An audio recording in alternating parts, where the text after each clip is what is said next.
テクスチャ描くよ。ポリキャラ作ろう。プロジェクト。今回のテクスチャ仕様として、顔 1024×1024 1枚、紙 1024×1024 1枚、目 256×256 1枚、アルファとツインテ飾り 512×512 1枚、デイフューズマップのみ。DBR では NG だけど、スペキュラーも書き込んでしまいますよ。ベースカラーを肌の色としてベタ塗りレイヤーを追加しています。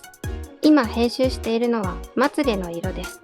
正確な色味は後で調整します。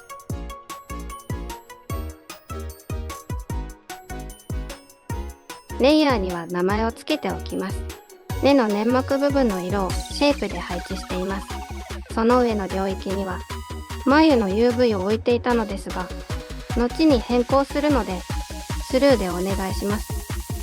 目の粘膜としてひとまずピンク色にしておきます。下の色をシェイプで追加します。口を閉じているので今は見えませんけどね。またアニメーションさせるときに再調整します。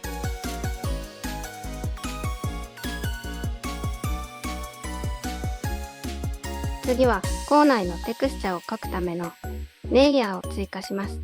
私はシェイプを多用しますけど、ベタ塗りでもブラシでも何でもいいですよ。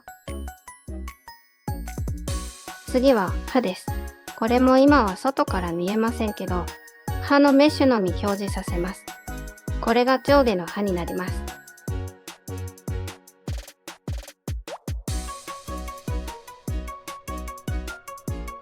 歯の色をシェイプで追加します。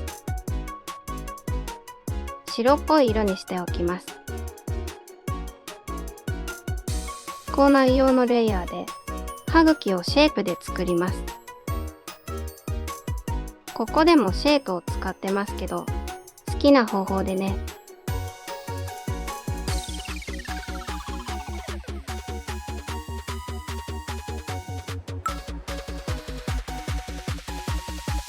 パス秒を見るとテクスチャがぼやけてますね。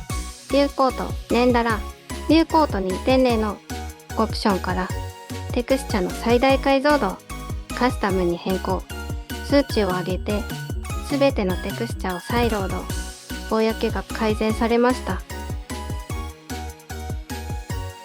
歯茎作りを続けます。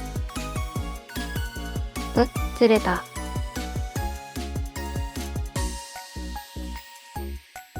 上の歯茎から下の歯茎にシェイプをコピー。そして右側にコピー。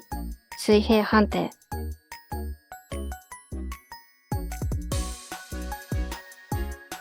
上の歯茎でも同じことをします。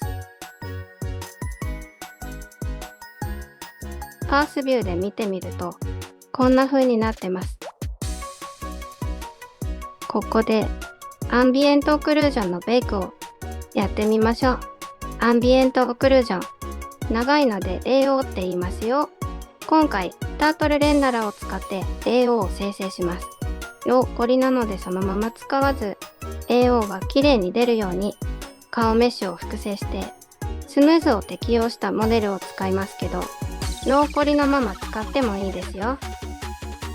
フェイス2がスムーズを適用した頭部メッシュです。メニューセットをレンダリングに変更します。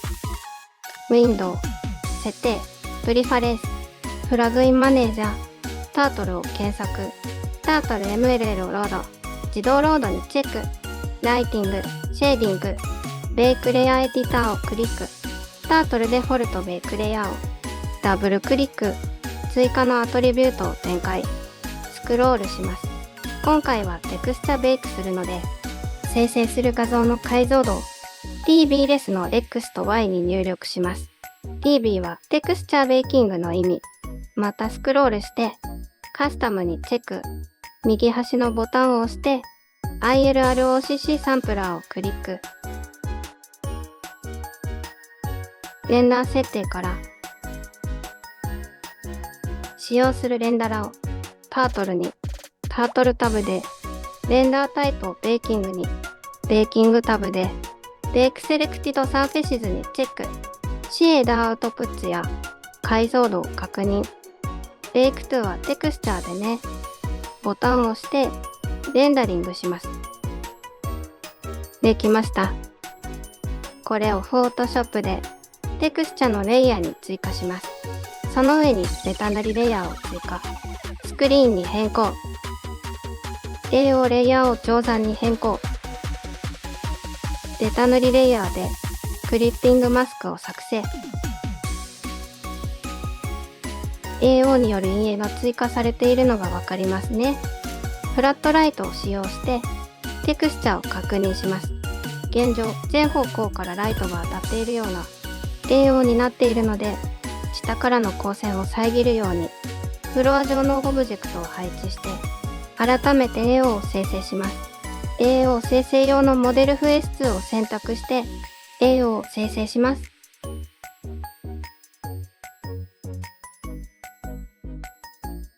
AO レイヤーを更新します。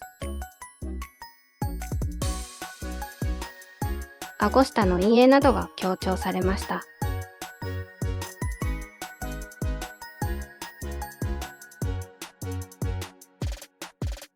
強すぎる影を調整します。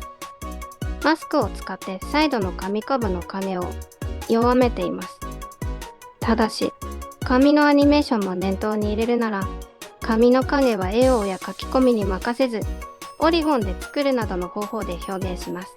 髪が動いてるのに、顔に影が残ったままになりますからね。次に目の UV を書き出して、フォトショップでテクスチャーを描いていきます。光彩の色を追加します。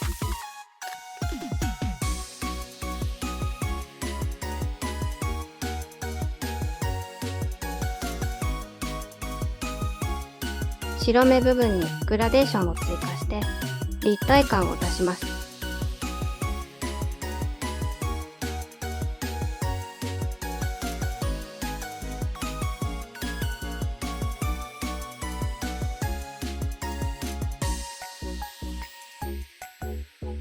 光彩の色を調整します。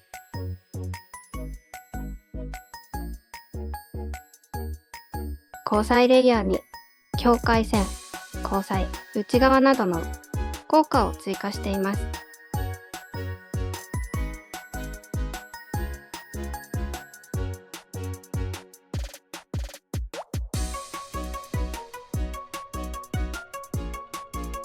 瞳孔のためのレイヤーを追加します。シェイプで描いて光彩の中心に配置します。ポリゴンで作ったハイライトの位置とサイズを調整します。次は耳外側の構造を書き込んでいきましょう。ベタ塗りレイヤーのマスクにブラシを使って描いていきますよ。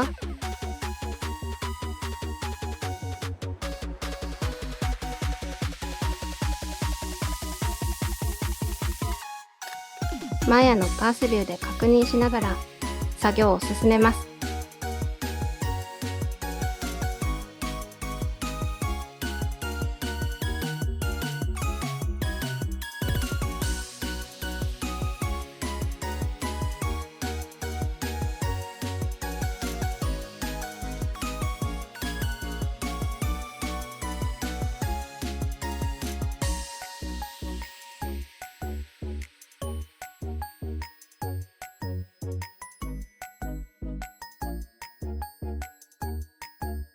書き込み作業を見ていただいている間に補足説明すると、耳の外側構造の中でも自由だけ立体を持たせていますよ。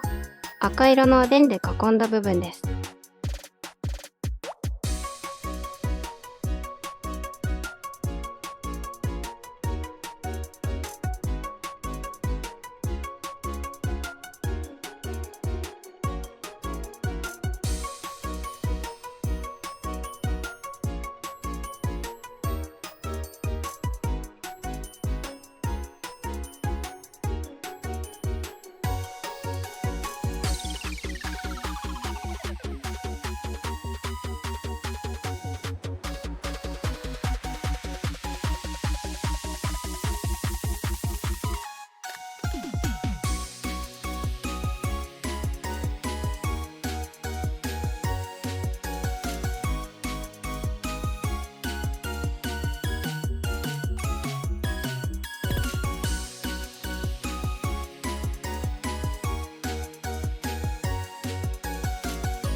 まぶた周囲の色をなじませるためにシェイプレイヤーを追加しています。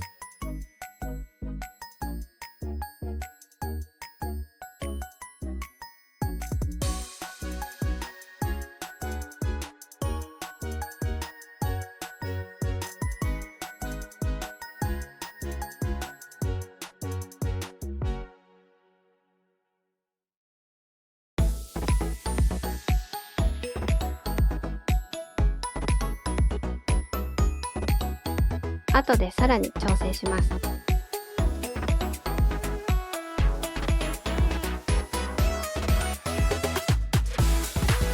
頬の赤みを追加します。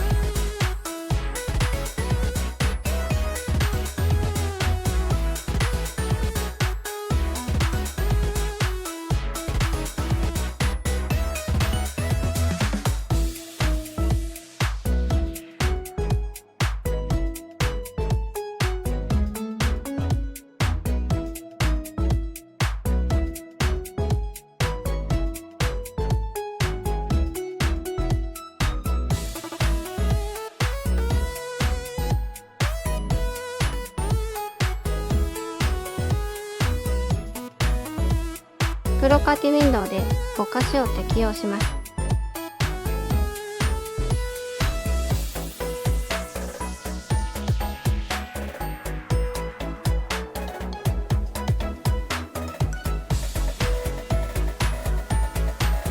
色味を調整します。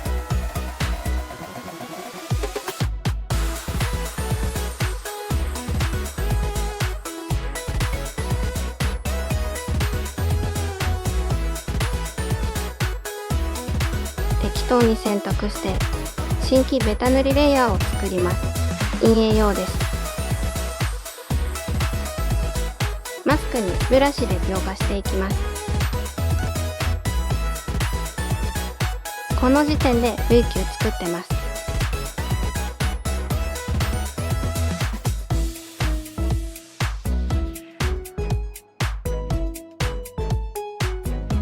陰影レイヤーをコピーして赤み追加用のレイヤーにします。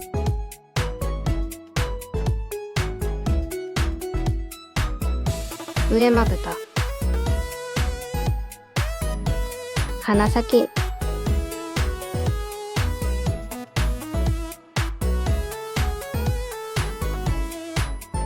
耳などに赤みを加えていきます。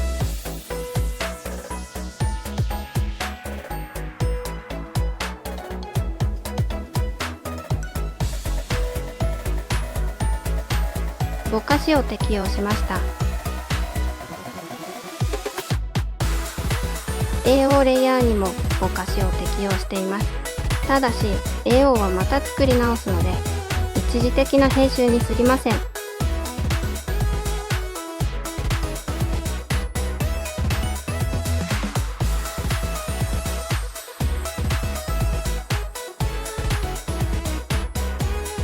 現在顔の UV は左右重なった状態ですが、最終段階までこのまま進めます。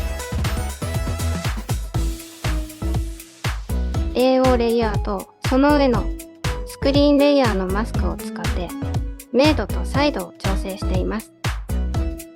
口内を明るくしたり、歯を白くしたりね。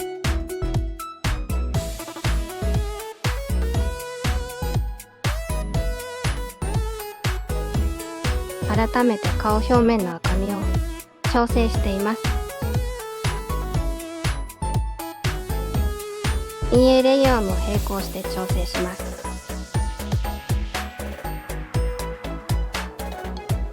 首の UV 境界の色味をなじませます。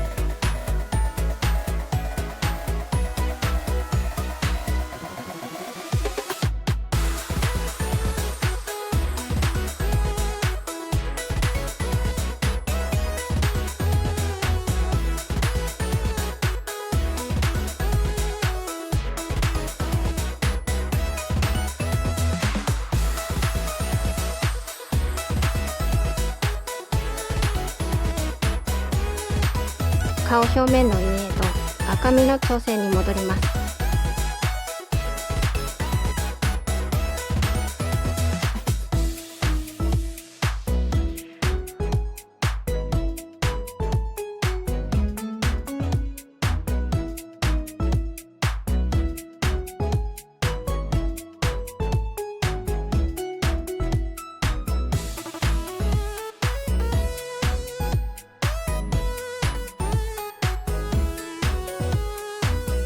唇をシェイプで作ります。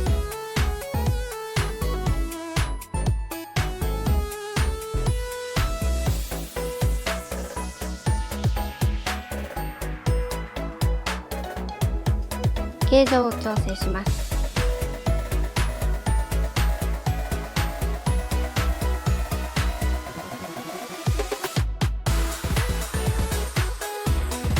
虹彩の模様、瞳孔三大筋をブラシで描き込みます。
虹彩のレイヤーに対して効果を使って遊んでみます。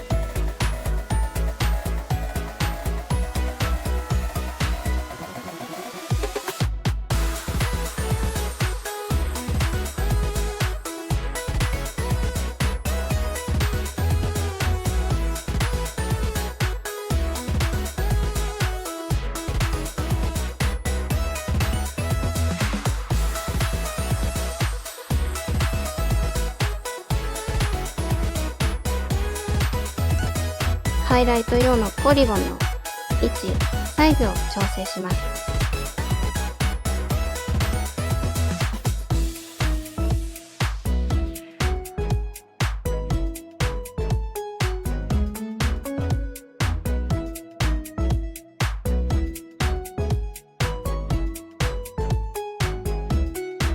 リフレクション用のレイヤーを追加します。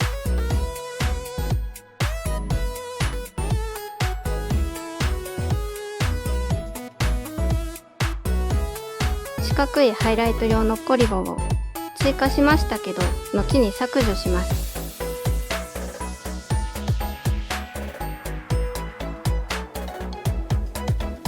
顔表面の書き込みに戻ります。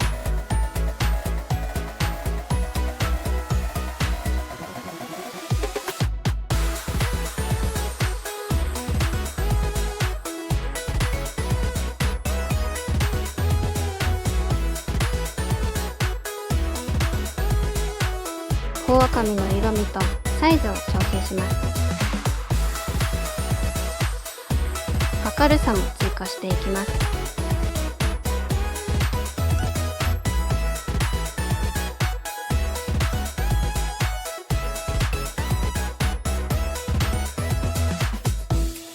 ぼかします。濃色を調整。明るさを調整。陰影を調整。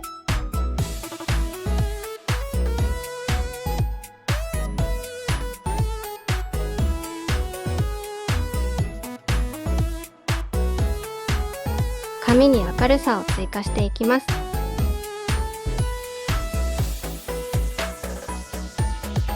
髪の流れに沿ってブラシで描いていきます。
濃色で髪のラインを描いていきます。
頭部センター分け目部分の生え際の髪を短いストロークで描いていきます。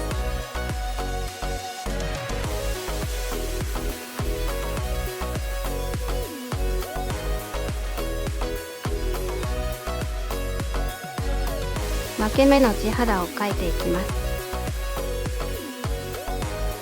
手を動かしやすいように回転ビューツールでぐるぐる回しながら描いています。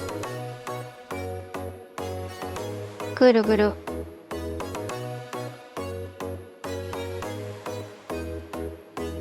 地肌の色味は後で調整します。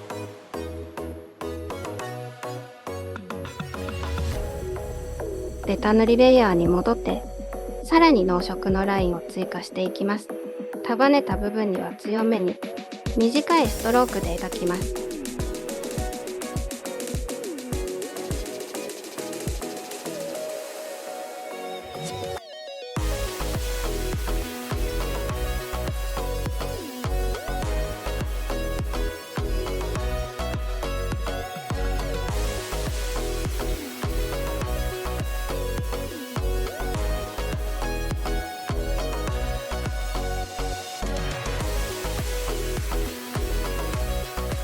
髪ラインとは別のレイヤーで大きいブラシで陰影を追加していきます。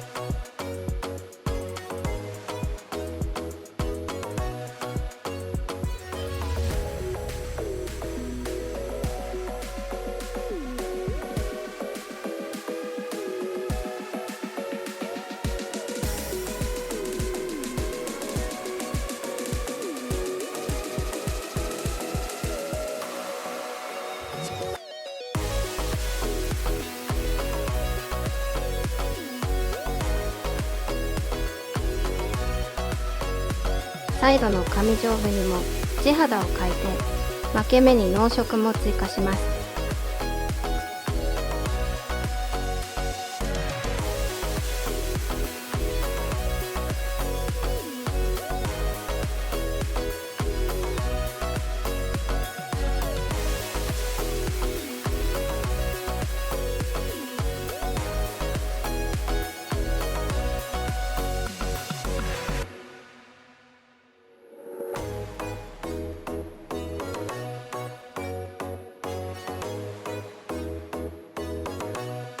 さらに細いラインで書き込みを進めます。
家を調整します。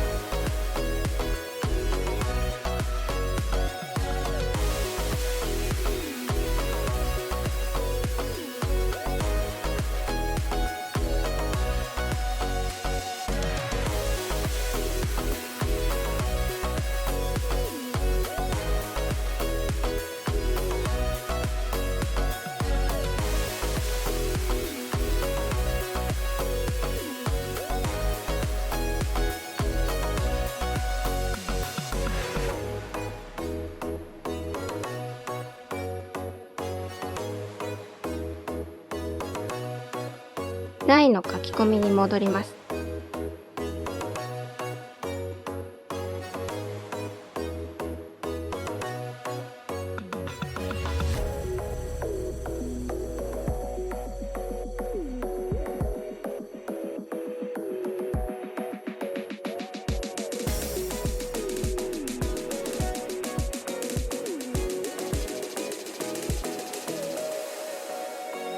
UV の境界部分で色の段差が出ないようになじませていきます。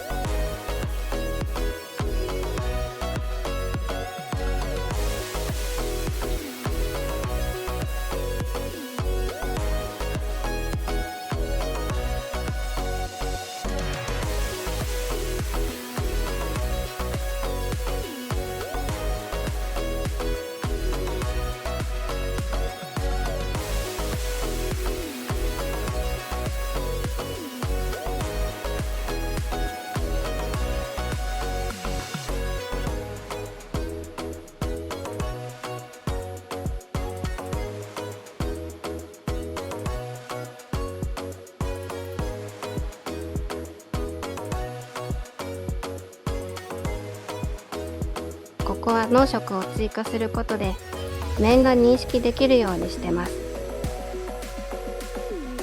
ラインの書き込みに戻ります。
紙型に濃色を追加して厚み感を表現します。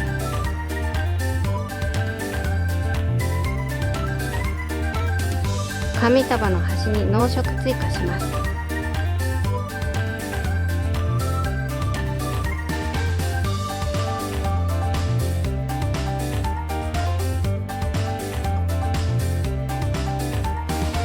紙の流れの書き込みを続けます。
紙にハイライトを書き込んでいきます。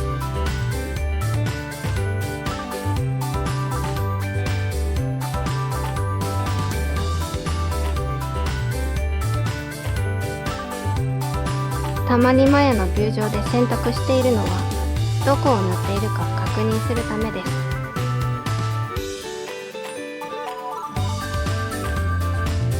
明るさの追加を続けます。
合わせて UV 境界もなじませてます。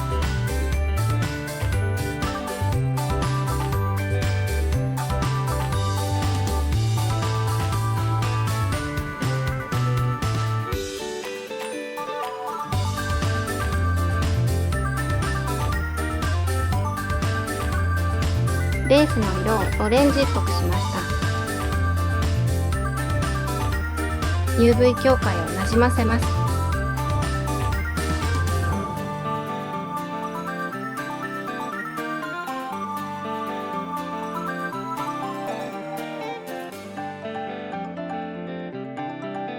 紙ラインと陰影、全体を調整していきます。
プで紙パーツを囲んでいきます。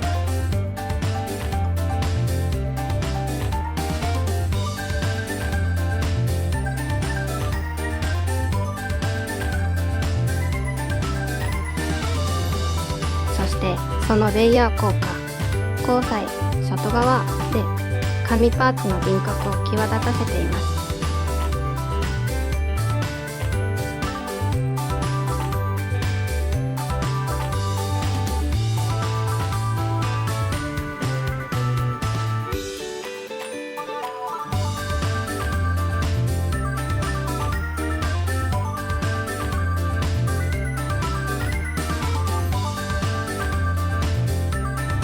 レイヤー効果の調整しています。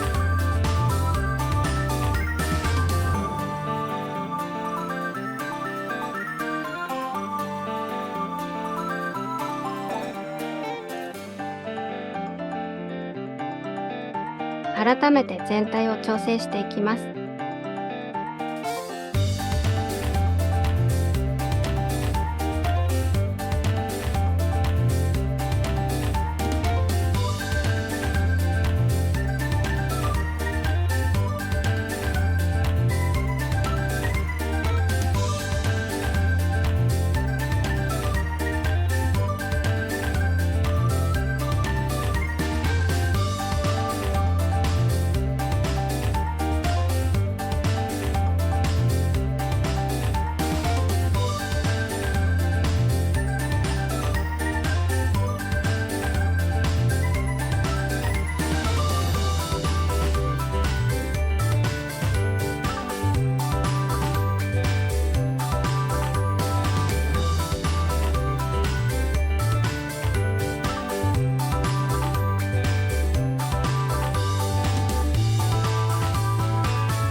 トーンカーブで微調整します。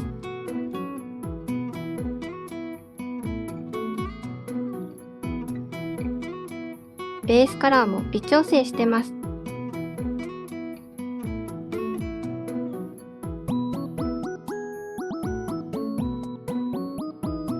シェイプで強めのハイライトを追加します。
そろそろ最終調整です。フラットライトで見てみます。ここで左右が重なっていた UV の右側を反転しておきます。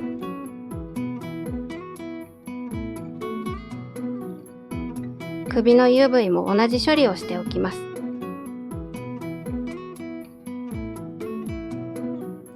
右側はテクスチャを描いてないので、今は単色のままですが、UV 同様、複製したり反転したりして、テクスチャも作っていきます。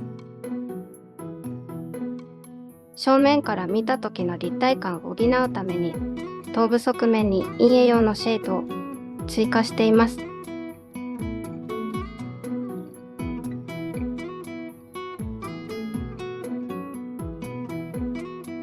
先にお話ししましたけど、このままだと髪をアニメーションさせた時に、髪は動くけど影は残るという問題があります。でも、やっぱり髪は動かしたいので、前とサイドの髪の落ち影をポリゴンで作っていきます。頭部オブジェクトを複製して、必要な部分のみ使います。AO の濃色に合わせてカットしていきます。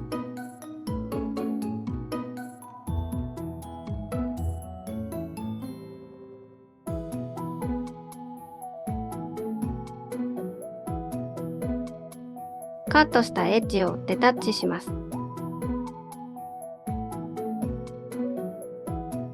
頭部の一部だった葉のメッシュも削除して、髪の影だけ残します。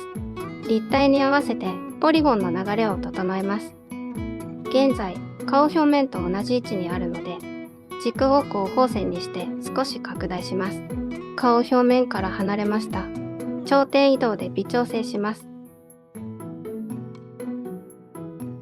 前髪とサイドのポリゴン表面を使って落ち影のメッシュを作っても良いのですが、今回は顔表面のポリゴンを使いました。形状の近似性が理由ですが、やりやすい方法で作成してくださいね。影メッシュの形状を調整しています。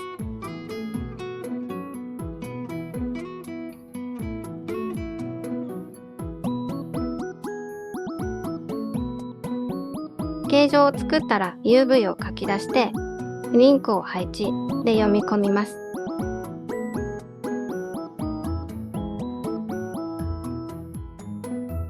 多角形選択ツールで選択、影の色レイヤーを追加しています。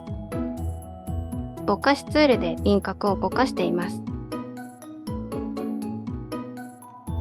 消しゴムツールでさらに色を弱くしています。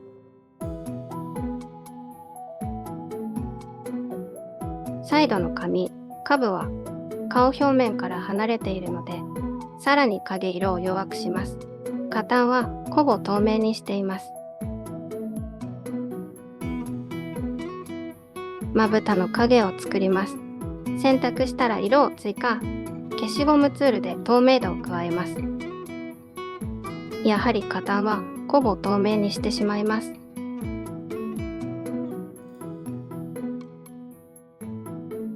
ツインテ根元の飾りはトーラスで作り直しました。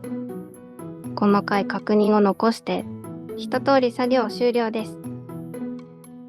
眉毛はポリゴンをやめて描いています。